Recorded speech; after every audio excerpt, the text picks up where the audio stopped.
ಪ್ರಯೋಗಶೀಲ ಕೃಷಿಕ ಶಂಕರೇಗೌಡರು ಈಗ ಕೃಷಿ ಸಂಪನ್ಮೂಲ ವ್ಯಕ್ತಿ. 15 ವರ್ಷಗಳ ಹಿಂದೆ ಟ್ರ್ಯಾಕ್ಟರ್ ಓಡಿಸಿಕೊಂಡಿದ್ದ ಮೈಸೂರಿನ ಶಂಕರೇಗೌಡರು ಈಗ ಪ್ರಗತಿಪರ ಕೃಷಿಕರು. ಕೃಷಿ ಸಂಪನ್ಮೂಲ ವ್ಯಕ್ತಿಯಾಗಿ ಹೊರಹೊಮ್ಮಿದ್ದು ಅವರೊಳಗಿನ ಅದಮ್ಯ ಉತ್ಸಾಹ ಮತ್ತು ಹೊಸತನ್ನು ಕಲಿತು ಅಳವಡಿಸಿಕೊಳ್ಳುವಲ್ಲಿ ಅವರಿಗಿರುವ ಪ್ರಯೋಗಶೀಲ ಮನಸ್ಥಿತಿಯಿಂದ ಮೈಸೂರು ಜಿಲ್ಲೆಯ ಮೈಸೂರು ತಾಲೂಕಿನ ಜಯಪುರ ಹೋಬಳಿಯ ಗೋಪಾಲಪುರ ದೇವಗಳ್ಳಿ ಎಂಬಲ್ಲಿ 5 ಎಕರೆ ಜಮೀನು ಹೊಂದಿರುವ ಶಂಕರೇಗೌಡರ ಸಮಗ್ರ ಕೃಷಿ ಬಲು ಜನಪ್ರಿಯ. 5 ಎಕರೆ ಭೂಮಿಯನ್ನು ಸಮರ್ಪಕವಾಗಿ ಬಳಕೆ ಮಾಡಿಕೊಂಡು ಇವರು ಶುಂಠಿ, ಅರಿಶಿನ, 9 ವೆರೈಟಿಯ ಬಾಳೆ, ತೆಂಗು, ಎಲ್ಲ ಬಗೆಯ ಹಣ್ಣು ಗಿಡಗಳು, ಪಪ್ಪಾಯ, ಸೊಪ್ಪು, ತರಕಾರಿ ಹೀಗೆ ಅನೇಕ ಬಗೆಯ ಕೃಷಿ ಮಾಡಿ ಸುತ್ತಲ ಪ್ರದೇಶದಲ್ಲಿ ಜನಪ್ರಿಯರಾಗಿದ್ದಾರೆ. 15 ವರ್ಷಗಳ ಹಿಂದೆ ಇವರು ಸ್ವತಃ ಟ್ರ್ಯಾಕ್ಟರ್ ಹೊಂದಿದ್ರು ಮತ್ತು ಸುತ್ತಲ ಕೃಷಿಕರಿಗೆ ಮಣ್ಣು, ಗೊಬ್ಬರ, ಕೃಷಿ ಸಾಮಗ್ರಿ ಸರಬರಾಜು ಮಾಡುವ ಕೆಲಸ ಮಾಡ್ತಾ ಇದ್ರು. ಅದರಲ್ಲೂ ಆದಾಯ ಉತ್ತಮವಾಗಿಯೇ ಇತ್ತು. ಇವರು ಅನೇಕ ಕೃಷಿಕರ ಜಮೀನಿಗೆ ಭೇಟಿ ಕೊಟ್ಟಾಗಲೆಲ್ಲ ಅಲ್ಲಿನ ಕೃಷಿ ಚಟುವಟಿಕೆಗಳನ್ನು ಸೂಕ್ಷ್ಮವಾಗಿ ಗಮನಿಸ್ತಾ ಇದ್ದರು. ಜೊತೆಗೆ ಹಲವಾರು ಕೃಷಿ ತರಬೇತಿ ಕಾರ್ಯಾಗಾರಗಳಲ್ಲೂ ಭಾಗವಹಿಸಿದರು. ಇದರಿಂದ ಕೃಷಿಯೆಡೆಗಿನ ಇವರ ಆಸಕ್ತಿ ಆಕರ್ಷಣೆಯಾಗಿ ಬದಲಾಗಿ ತಮ್ಮದೇ 5 ಎಕರೆಯಲ್ಲಿ ಕೃಷಿಗೆ ತೊಡಗಿದರು. ಯಶಸ್ವಿಯೂ ಆದರು. ಮೊದಲಿಗೆ ಇವರು ಕಬ್ಬು ಬೆಳೆದರು. ನಂತರ ವರ್ಷಗಳಲ್ಲಿ ಸಮಗ್ರ ಕೃಷಿಗೆ ತೊಡಗಿಸಿಕೊಂಡರು. ಇವರ ತೋಟದಲ್ಲಿ 200 ಫಸಲು ಕೊಡುವ ತೆಂಗಿನ ಮರಗಳಿವೆ. 500 ವಿವಿಧ ಜಾತಿಯ ಬಾಳೆ ನೆಟ್ಟಿದ್ದಾರೆ.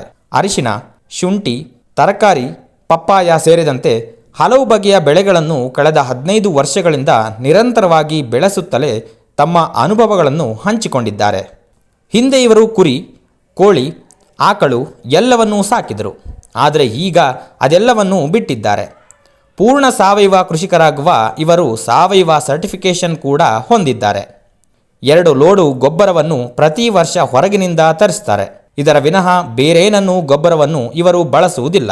2 ವರ್ಷದ ಹಿಂದೆ ಸುರಿದ ಭಾರೀ ಗಾಳಿ ಮಳೆಯಿಂದಾಗಿ ಇವರಿಗೆ 7-8 ಲಕ್ಷ ರೂಪಾಯಿ ನಷ್ಟವಾಗಿತ್ತು. ಆದರೆ ಇವರು ಅದರಿಂದ ಧೃತಿಗೆಡಲಿಲ್ಲ. ಕಾರಣ ಅವರ ಕೃಷಿ ವೈವಿಧ್ಯತೆ.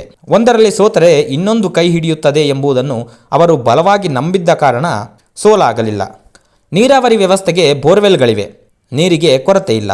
ನೀರಿನ ಮಿತವ್ಯಯ ಬಳಕೆ ಇವರಿಗೆ ಚೆನ್ನಾಗಿ ಗೊತ್ತಿದೆ. ಇವರ ವಿಶೇಷತೆ ಏನೆಂದರೆ ಯಾವುದೇ ಕೃಷಿ ಬೆಳೆಯನ್ನು ಇವರು 5ರಿಂದ 10 ಗುಂಟೆಯೊಳಗಿನ ಪ್ರದೇಶದಲ್ಲಿ ಮಾತ್ರ ಬೆಳೆಯುತ್ತಾರೆ. ತೆಂಗು, ಬಾಳೆಗೆ ಹೊರತುಪಡಿಸಿ ಶುಂಠಿ, ಅರಿಶಿನಕ್ಕೂ ಇದೇ ನಿಯಮವನ್ನು ಅವರು ಪಾಲಿಸ್ತಾರೆ. ಒಂದು ಬಾರಿ ನೆಟ್ಟ ಜಾಗದಲ್ಲಿ ಮತ್ತೊಮ್ಮೆ ಅದನ್ನೇ ಹಾಕುವುದಿಲ್ಲ.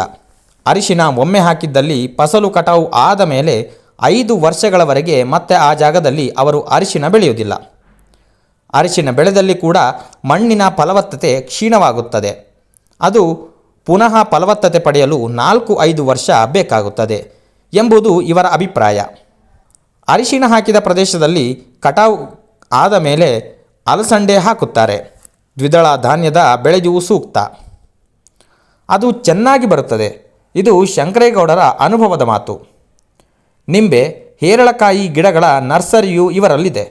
ಇವರ ಗಿಡಗಳಲ್ಲಿ ಹೇರಳವಾಗಿ ನಿಂಬೆ, ಹೇರಳೆ ಕಾಯಿ ಬಿಡುತ್ತದೆ.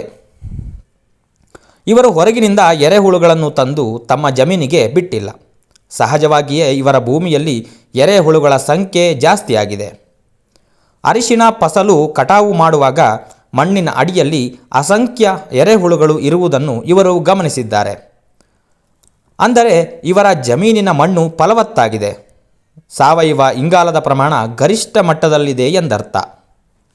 ಇವರು ಬಾಳೆ ಬೆಳೆಯುವ ಪದ್ಧತಿಯಲ್ಲಿ ವಿಭಿನ್ನತೆ ಇದೆ. ಎಕರೆಗೆ 500ಕ್ಕಿಂತ ಹೆಚ್ಚು ಬಾಳೆ ಗಿಡಗಳನ್ನು ಇವರು ಹಾಕೋದಿಲ್ಲ. ಒಂದೇ ಬಾರಿ 1000 ಸಂಖ್ಯೆಯಲ್ಲಿ ಬಾಳೆ ಬೆಳೆಯಲು ಹೋಗಬೇಡಿ ಎಂದು ಇವರೇ ಹೇಳುತ್ತಾರೆ. ಇವರು ತಿಂಗಳಿಗೆ 50 ಬಾಳೆಗೊನೆ ಕಟಾವಿಗೆ ಸಿಗುವ ರೀತಿಯಲ್ಲಿ ಹಂತ ಹಂತವಾಗಿ ಬಾಳೆ ಕೃಷಿ ಮಾಡುತ್ತಾರೆ. ಇವರ ಒಂದು ಬಾಳೆಗೊನೆಗೆ ಮಾರುಕಟ್ಟೆಯಲ್ಲಿ ಕನಿಷ್ಠ 1,000 ರೂಪಾಯಿ ಧಾರಣೆ ಸಿಗುತ್ತದೆ. 2ನೇ ವರ್ಷದ ಬಾಳೆ ಕೃಷಿಯಲ್ಲೂ ಒಂದೊಂದು ಬಾಳೆಯ ಸುತ್ತಲೂ ಇರುವ ಕನಿಷ್ಠ 5 ಕಂದುಗಳು ಬೆಳೆದು ಕೊನೆ ಬಿಡುತ್ತವೆ. ಗೊನೆ ಗಾತ್ರ ಸಣ್ಣದಿರಬಹುದು, ಆದರೆ ಅದನ್ನು ಗೌಡರು ಹಾಗೆಯೇ ಉಳಿಸಿಕೊಳ್ಳುತ್ತಾರೆ. ಇದನ್ನು ಗುಂಪು ಬಾಳೆ ಕೃಷಿ ಎಂದವರು ಕರೆಯುತ್ತಾರೆ.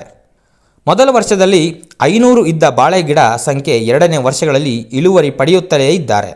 ಇವರ ಒಂದು ಬಾಳೆಗೊನೆ ಇತ್ತೀಚೆಗೆ 1700ಕ್ಕೆ ಬಿಕರಿಯಾಗುತ್ತಿತ್ತು. ಬಾಳೆ ಕೃಷಿಯಲ್ಲಿ ಇವರಿಗೆ ಅಪಾರ ಅನುಭವವಿದೆ.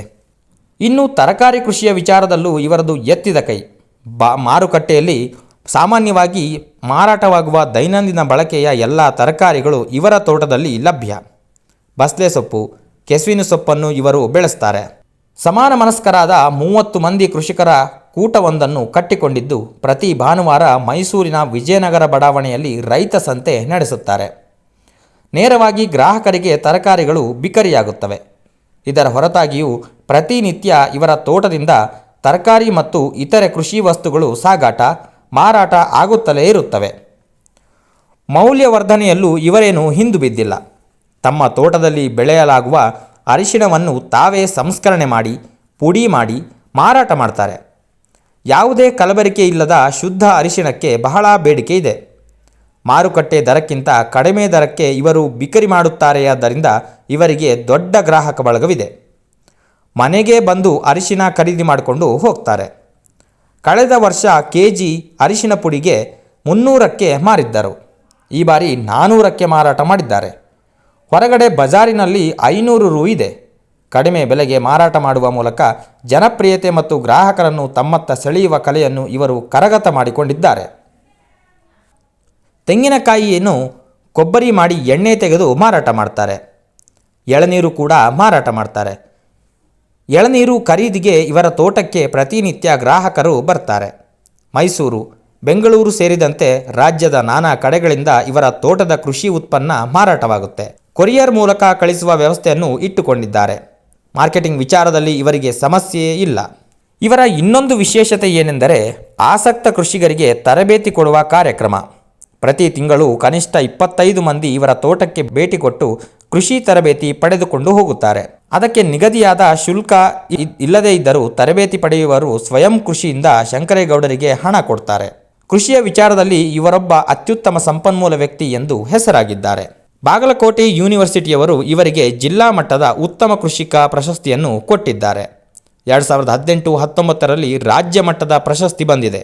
ಸ್ಥಳೀಯವಾಗಿ ಇನ್ನೂ ಅನೇಕ ಪ್ರಶಸ್ತಿ ಪುರಸ್ಕಾರಗಳಿಗೆ ಇವರು ಭಾಜನರಾಗಿದ್ದಾರೆ. ಪತ್ರಿಕೆಗಳಲ್ಲೂ ಇವರ ಕೃಷಿಯ ಕುರಿತಾದ ಲೇಖನ ಪ್ರಕಟವಾದ ನಂತರದಲ್ಲಿ ಇವರನ್ನು ಹುಡುಕಿಕೊಂಡು ಬರುವ ಗ್ರಾಹಕರ ಸಂಖ್ಯೆ ಹೆಚ್ಚಿದೆ. 51 ವರ್ಷ ವಯಸ್ಸಿನ ಶಂಕರೇಗೌಡರಿಗೆ 2 ಮಕ್ಕಳು, ಒಬ್ಬರು ಇಂಜಿನಿಯರ್, ಇನ್ನೊಬ್ಬ ವಕೀಲರಿದ್ದಾರೆ. ಇವರು ಕೆಲಸಗಾರರನ್ನು ಇಟ್ಟುಕೊಂಡಿಲ್ಲ. ಮನೆ ಮಂದಿಯೇ ಸೇರಿಕೊಂಡು ಕೃಷಿ ಕೆಲಸವನ್ನು ಹಂಚಿಕೊಂಡು ಮಾಡ್ತಾರೆ. ಕೃಷಿಯಲ್ಲಿ ನಷ್ಟವಾಗುತ್ತದೆ ಎಂಬ ಮಾತನ್ನು ಇವರು ಒಪ್ಪುವುದಿಲ್ಲ. ವ್ಯವಸ್ಥಿತವಾಗಿ ಯೋಜಿತ ವಿಧಾನದಲ್ಲಿ ಕೃಷಿ ಕೈಗೆತ್ತಿಕೊಂಡರೆ ಸಾಕಷ್ಟು ಲಾಭದಾಯಕತೆಯನ್ನು ಕಾಣಬಹುದು ಎಂಬುದಕ್ಕೆ ಇವರು ಅತ್ಯುತ್ತಮ ಉದಾಹರಣೆ.